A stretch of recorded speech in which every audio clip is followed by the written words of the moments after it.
I used to game quite a bit as well. I'm only a mobile gamer. Oh, okay. Yeah. That completely Oh, freaked me out.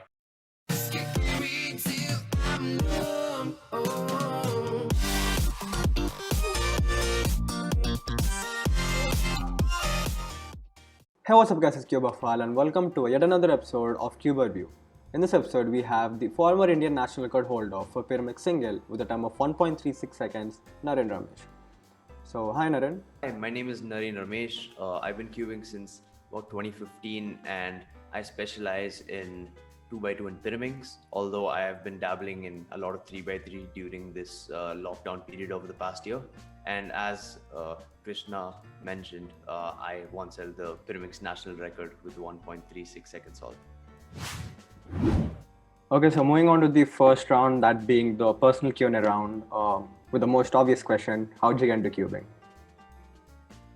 Yeah, so I got into cubing in a bit of an interesting way. I don't think it's that odd, but I think it's slightly different from most people. So what happened for me was I was on an electronics ban in like late 2014, early 2015, because I was like spending too much time like watching some cartoon series. I'm not sure what it was, but basically I was told that I couldn't use like any form of electronics. So my dad had like a kind of Rubik's cube hanging around the house, so I decided I wanted to start doing learning how to solve it. But initially I wasn't too interested in solving it. I was just like making patterns on it, like checkerboards and things like that, just for fun. But then eventually I decided that I wanted to learn how to solve it, so I ended up getting into that.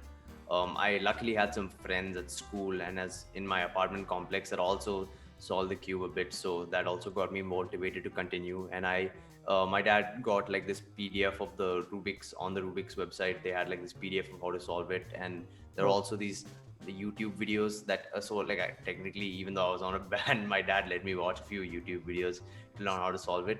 But then after that, I gradually started to improve. In 2015, after I learned to solve it, actually, I wasn't practicing that much. So I went to my first competition in May of 2015, which was Indian Nationals. But then after that, I started to practice more, and then it went from there. I see. So, how long did you take to solve your first cube? I'd say probably 2 to 3 weeks. That's kind of pretty slow. I've heard people who like learn in like a couple of days, but I feel Yeah. like I put off a lot of it. Actually, one thing I remember was I I learned like a very basic version of like it was a very basic version of how to solve the cube. So I think I finished up till like the final U-perm in like 2 weeks, but Mm-hmm. I wasn't able to get that U-perm algorithm properly at all, Why? because I think most beginners, most beginner tutorials use this algorithm where you do like an F2 and then a U prime and then Yeah, you do yeah. like M turns. Yeah, But that's the the one I tutorial learned I at the used, beginning. yeah, the tutorial I used like these like the RU U perm, Hmm. and like I kept on getting confused because it's like it's like RU prime RU. So like I kept getting confused with the order. So I just Uh-huh. for a whole week I wasn't able to get that U perm, but then finally I managed to get it at the end. So yeah. Uh-huh. The method that I learned when I first solved was it consists of 4 steps. If I'm not sure if you're aware. So you first make the cross, and then you align the edge pieces of the cross, and then you orient the corners, and then you solve the corners. Yeah. So yeah. So I think what I would do is basically like a deconstructed version of CFOP, where basically I would do a cross, but I would like make it was like the daisy cross, where first you Yeah, yeah, basically put all of the edges on the yellow yeah, side and then yeah. you I bring know. them down, and then you do the corners, and then you do the middle layer edges, and then finally you do the last layer with like repeating that soon algorithm over and over and over again. Yeah, So it right. is like a very long method. Yeah. I directly learned the first layer. So like when I first saw people like beginners using that method, I was like, what? Like that's so weird. Like it sounds very weird. Like you have to. Why Yeah. can't you just directly do it on white? Why do you have to like put everything on yellow and then do? Yeah, Uh, that was one thing, was that I just like obviously now just doing like an edge switch and things like that seems very normal, but at the time I just couldn't figure out how to, like, if I made the white cross, sometimes like for example orange edge would be in the hmm. green edge would be in like the orange place. I couldn't figure out how to swap it, so that's what I guess made that daisy cross a bit easier to do. I see. So other than cubing, what other hobbies do you have? Other than cubing, I actually used to do track a bit. Like I did like kind of middle distances, I guess, like 400 and 800 meters. But because of like all this COVID stuff, that's definitely stopped for the most part. Mm. But things are obviously starting to pick up a bit more. Like school is beginnings is going to like I think I don't think it's starting in April, but I think probably by 11th grade, which is next year, hopefully, I think school should be going and vaccine will get out and things will be a bit better that way. I played some chess for a while. That also I'm not doing as much right now. Music, I sing, play piano, and do the trombone. Mm. So I'm pretty big into music. I've been doing that for a while. Oh. And apart from that, I used to actually, so a lot of things I've kind of started a while ago, but I haven't been doing much recently. I used to game quite a bit as well. So like I had a few consoles, like an Xbox and like a Wii and things like that. I used to What play those. What was your favorite game? I'm like a pretty big Mario fan, so I used to play a Ah, lot of Mario. I see. I also had this Spider-Man game on like the Mhm. what's on the Xbox. So like I'm not big into like shooters and things like that. A lot of people in my school play games like I guess Fortnite and like games where it's like shooter like fighting type games, battle royales. I'm not that into those kind of things. I see. I'm only a mobile gamer. Not. Yeah. Yeah. So you don't play like any major sports?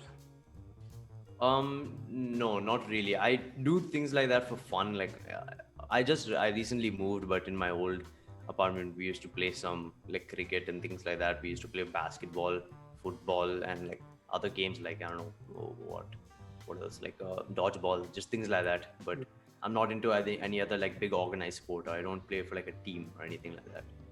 Uh-huh. Right. So what's your main hobby out of all of this? I'd probably say my main hobby is music. I think I do a lot of music, both in school, at home. I take like classes and I Mhm. play and sing. And at school, I take music as a subject. And I think this will be the last year that I'm taking it because our school doesn't offer music in 11th and 12th. So yeah. Oh, okay. So how was the support from your parents throughout your cubing career? It's been very good actually. One thing is that my dad played a lot of chess when he was younger. He was the one who actually introduced me to chess. And because he played a lot of chess when he was younger, he knows of like, he's kind of aware of the whole competition aspect of cubing, to where Oh, certain yeah. parents might not understand like how competitions work or like the whole idea of competing in Rubik's Cube competitions. So they might not be as interested in like taking their kids to competitions over and over and over again, because when I started, like especially in like 2017, we were going to like comps like once a month almost, because like that was like the peak time where like school isn't that important. Like you're like 12 or 11 years old, right? So not much is going on there, but at the same time there are lots of few competitions happening. So yeah, that was a like good time. But yeah, that was one thing. My dad was very supportive in that area. My mom is also very supportive of it, although she's not like too as well versed into cubing. Like she tends to take more of a back seat. Like my dad accompanies me to most of my competitions, but she still never like says you can't go to competitions and things like that. She just, I Okay, guess, doesn't involve herself as much in it. I see. Just to say, I think your dad is the most supportive father I've seen, like at competitions. Yeah, He, yeah. I he mean, comes like he's like, everywhere. He comes everywhere. He even came to nationals, I remember. yeah. He's like he's like a pretty social person. So he's friends with a lot of cubers as well, because I feel like he's not the like he reads a lot, but he also is the type to just go and introduce himself to people and talk Yeah, quite a right. bit. So Yeah, a lot of cubers know your father as well. yeah. I know. Right. So, what's your favorite subject in school? um So for the longest time it was math. I think probably since like my primary school years to maybe like eighth grade, ninth grade, and math still is probably one of my favorite subjects and probably one of my better subjects in school as well. But recently I've been taking like an interest into English and things like that, like the English and history, liberal arts, those kind of subjects have been becoming much more interesting to me. Like I mentioned to you, I actually I opted out of taking computer science and I took music instead, because I was just more interested in like I guess pursuing arts as opposed to more of like the sciences area. Mhm. And we had our college counseling sessions recently in school. It was like 10th grade, right? And Yeah. I think right now I'm leaning more towards like a liberal arts type education, although I'm not really exactly sure where I'm going to go still. So yeah, I still have to figure that out. I see. So you're yet not sure, like which Yeah, what I'm not exactly sure, but if I had to just tell you like one favorite subject, I'd probably actually say maybe like like I'm not sure exactly one, but if I had to choose one, maybe I'd say history, just because it's like a very interesting subject and it also involves writing and things like that. So yeah. I hate history, by the way. Oh, okay. Yeah. I mean, history, I guess one thing for me is that like a lot of people always say like your favorite subject shouldn't be influenced by the subject you perform well in, and I kind of understand that logic, but at the same time it doesn't work for me. Like if I'm consistently not doing that well in a subject, or if I have to study a lot, or like even maybe like memorize things just to perform well in it, it's kind of hard to like enjoy it like that for me. So I feel like at some level being good at history, or like enjoying everything that I'm learning, is also a big part of why it's one of my favorite subjects. Okay. So what's your biggest strength or weakness? Um, in general or just queuing wise? Um, let's say both. Yeah, okay. So I guess in general, probably my biggest weakness might be distraction, and I feel like the same thing goes for cubing. In both cases, I have a tendency to, I guess, stray off from what I'm supposed to be doing. Obviously, right now, especially because of like 10th grade and stuff, I have to focus now. I can't just be doing whatever I want whenever I want. But there was a time, probably in like 7th-ish grade, where I would just get really distracted with things, not submit homework assignments on time, just kind of be all over the place. And especially because that was the time when like I was really into like going to competitions all the time. That also kind of was a further distraction. So I ended up not being like as on top of everything that I had to do. So that's one thing, is that distraction can generally be something that's not that good with me, especially because distraction leads to like imbalance in terms of like I spend too much time cubing and not enough time doing other things, or like spending too much time queuing also means that I'm locked inside my room for long periods of time, so I don't like talk to other people or socialize more. So yeah, things like that. And my biggest strength would probably be, I'd say, both in terms of like like outside of cubing and inside of cubing. It would probably be just, I guess, well, I don't really think about my strengths that much, honestly. I try to think about weaknesses just so that I can solve them. But I'd say probably one of my biggest strengths in terms of both is just mm, working hard, I guess. Like the thing is, sometimes I don't enjoy things, but you still have to do things. What I've come to learn is that like I don't like learning algorithms, for example. Like Oh, I don't like learning lots of algorithms, for example, on Pyraminx. That's why I actually use like a semi-intuitive method, but still I use some algorithms in Pyraminx, and it's not fun to learn any of them. It's not, I don't particularly enjoy learning algorithms, but you yeah, still no kind one of do does. them because the satisfaction you get from getting a good solve after learning all those algorithms is better than not learning them and just kind of being slower. So yeah. Right. Yeah. Okay, so that brings us to the end of the personal Q&A round. Let's move on to the cubing Q&A round. So the first question is, what are some flaws in the cubing community or sport according to you, if you'd like to call it a sport? So about just quickly going over that sport topic, cubing I don't think can be considered a sport right now, mainly because I feel like at some level it needs to be recognized as a sport. Obviously, like we Yeah, can consider it a it's not sport much because spectator friendly. yeah, it's not very spectator friendly, and no real larger organization that manages sports has considered it a sport as of yet. Although that could change, maybe specifically, I think with the Red Bull format. Like, I think the Red Bull format is much better for spectators. It makes much more sense, right? Because if a non-cuber was to walk into a competition and just see like 10 stations, everyone is solving everywhere, they won't understand what's going on. But if there's one literally table and there's one person on one side, one person on the other side, and they're competing, that makes it much more viewer friendly. It makes people understand what's going on. Like, oh, he's Right. trying to beat him, or like the other person's trying to beat the other person. So it makes much more sense that way. But yeah, coming to, I guess, the flaw in the cubing community, one flaw, I suppose, could be just the how hard it seems to enter the cubing space. For example, like enter the top level. And I feel like that's another thing, is that a lot of times newer cubers are isolated from talking to people. Like the thing was, when I started in 2015, I was like scared of approaching all the fastest cubers. A lot of people like me, when I met a lot of people who it was like their first competition as well when I went to my first competition. So a lot of us new people just sat together and talked and things like that. Eventually, most of them probably dropped out of cubing, never pursued it further. I was probably one of the few people that ended up doing that. And now I'm at an area where I compete at like a higher level and I'm able to talk to people like that because it's less nerve wracking. And then, like, at my last competition, which was like over a year ago, I had someone, like, it was the first time ever where someone asked to get a picture with me, and that completely freaked me out. That, like, it's such a weird experience, like actually being like that person that you like people. I always like approached other people. Like in 2017, I went to US Nationals and I got a picture with Lucas Eto, right? That was such a cool moment. And then just for someone to ask picture from me, even though I'm not as, like, obviously I'm not as good a cuber as him, it's still like insane to think about. But yeah, I feel like that barrier is a bit hard to overcome, especially now.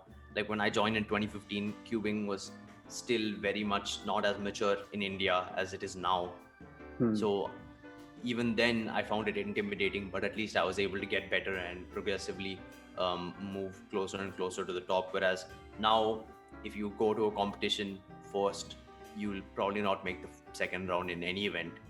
It'll probably be very hard to get further, which might be very demotivating. So I feel like, although it's not that big of an issue, because obviously you have to at some level persevere, you have to want to become better, but it, like, I feel like this is probably something that I have to tell myself, is that we shouldn't just be restricted to our one friend group, right? We shouldn't just only talk to people who we've only met once, because we should probably go out, like when we're at cube competitions, and go up to maybe younger cubers who have started recently, and just, I guess, make them feel more part of the community and less like newbies, like, oh, we are like very slow. Like, it shouldn't feel like that. Okay, so coming to the next question, since you have held the national record before, did you feel any pressure on you to further push the record, or might be afraid that someone else might be able to take it away from you? If so, how did you handle it? I guess talking about your second part first, I knew someone would break it eventually, because it's a single, right? And with singles, it's inevitable someone will get like an easy scramble at some point and break it. Plus, my record wasn't extremely fast. Like, I've tried that same scramble. I tried it like the next day, I think, and I got like a 1.0 or something, even though I got a 1.36 there. So I feel like, and now I've been able to like practice that down to like 0.9 something. So I feel like my solution it was like the most efficient solution, but it definitely wasn't executed extremely well. So I knew that someone would be able to break it, and someone ended up breaking it like, I think, 10 months later. So yeah, Aniket, good job, Aniket. But I think another thing, so the pressure was actually very big, because when you get that NR, all of a sudden, like, I didn't really care about Pyraminx as much till that point, right? Because at that point in like early 2019 and late 2018, 2x2 was probably, I would consider what my main event. And then Pyraminx was also something I was good at, but that was like on the side, right? But then once I got that national record, all of a sudden I felt a lot of pressure to practice and do well. So like that ended up making me a lot more nervous. In my next competition, in that same competition actually, in Shastra 2019, I got 4th place in Pyraminx after that, because I was just too nervous in finals. Because I was like, damn, like people are probably expecting so much from me. And I ended up like bombing, and I got like a 4.7 average, and I came 4th place, right? In the next competition, CMI, that actually, I got a decent average actually, but I still came 4th. And that was probably because I was very nervous as well. So it did put a lot of pressure on me to, I guess, do well in competition, because now that I have the NR, I have to live up to that expectations of being like this NR holder. Like, if people call me the NR holder and then I'm getting 4th place all the time, that just doesn't look good, right? I guess. But I guess that pressure kind of alleviated over time, because I realized that people don't really care that much. Like, the thing is, it's not that big a deal. Like, I got a single NR, that too. It wasn't like I got an average NR. I got a single NR, and now I just have to, even if people are judging, the thing is, I don't have to care. I just have to worry about my own thing and get better. And eventually that's what happened over like 2019. I progressively got more consistent at Pyraminx. So yeah. Okay. So you said that 2x2 and Pyraminx were your main events before you got the national record, right? So what made you so interested in Pyraminx as opposed to other popular events like 3x3 and 4x4? Yeah, that's a very good question. I actually probably still to this day, I've just not had that affinity to longer events. I think that I don't know. I don't think it's like a character thing, because it probably has more to do like what I started out with. Because my dad had like a 2x2 and 3x3, and like I think we had like a Sheng Shao Pyraminx at one point. Those were like the puzzles I literally started out with. Yeah, I everyone. feel like I'm more drawn to those, but I've been trying to get into events like 4x4 and stuff. They're not like really for me, I feel like right now. Although if I put in enough practice, I definitely think I can get better at those. But I think one thing that made me drawn to Pyraminx is just its like unique shape. I enjoy like shape mods and things like that, because not just like the solving aspect of them, just because they look cool. So the puzzle's unique shape is what initially got me interested in it, and also how fast it was, how quick it was to solve, made it possible to do lots of solves very quickly and get faster at it that way. So I ended up spending a lot of time just doing long sessions where I was able to do like 500, even 1,000 solves, which allowed me to practice for long periods of time and also do many solves. So my improvement was pretty quick in that sense. So if you are the CEO of any of the top cube manufacturing companies, what changes would you like to bring to the cubing hardware? What would you like to add? So I think I heard this in a podcast. Um, there's this you might have heard of Chris Tran, like from the Cubicle. He was the one who like started the whole magnetization thing. Right. I remember at one point he in that podcast he discussed cubes that are tailored to people. So like with the Sony podcast, I think it might be. Sony, yeah. So in that podcast he talks about cubes that are tailored to people. So like based on like your hand like dimensions and like all kinds of factors, they'll make cubes specifically for you. And while I don't think that's extremely feasible for manufacturers right now, if something like that was to come up, that would be incredibly useful for people, because it's essentially a puzzle that is made entirely for you. So the chance of it not fitting you is extremely low, or basically zero, because it's literally made for you, right? So I think that would definitely reduce the whole like buying a cube and not liking it. But at the same time, that cubes that are made specifically for you also are probably much more expensive. So things like that will have to be looked into. Obviously labor costs, having people who manufacture puzzles like per order would be difficult, but if that was a change that was feasible, I would definitely make that. So now all the cube manufacturing companies except Rubik's are Chinese companies, and we all know the boycott Chinese movement that took place in India a few months back, and it's still happening to a certain extent. So considering the whole scenario, do you see the possibility of Indian cube manufacturing company emerge in the future? Yeah, I think that the possibility is there, although I honestly don't think it's will happen extremely quickly if it ever does happen. Obviously Cubelelo has like one puzzle that they have manufactured themselves. Really? The Cubelelo Drift, I believe. That's a specifically their cube. I don't think it's new. I think it was I first heard about it in 2019. So it's I think it's specifically their puzzle. But apart from that, I don't think so, because just in general, even though the boycott, like that whole movement took place, we're still so reliant on them on basically everything, right? The table that I'm sitting on, probably this chair, this computer, everything's made there. Like that's like we can't make such a dramatic shift at least in like the next even maybe few decades, right, to have to switch to like newer, just completely switch to everything being Indian made. And I feel like we're so dependent on other nations, and especially probably China. So I don't think this entire like I don't think an Indian cube manufacturer will come up extremely quickly right now. If it does happen, that'll also be good, right? Because probably that'll even make it cheaper for Indian cube retailers to sell. Right. But that would be good. But at the same time, I don't see it happening anytime soon, anyways. So yeah. So that brings us to the end of the cubing Q&A round. Let's move on to the last and final, the situation round. So this is pretty self-explanatory. I'll give you a situation and you have to tell me what you would do or react in that situation. So imagine the whole cubing activity is a product and you're a salesman. So how would you advertise it or sell it to non-cubers?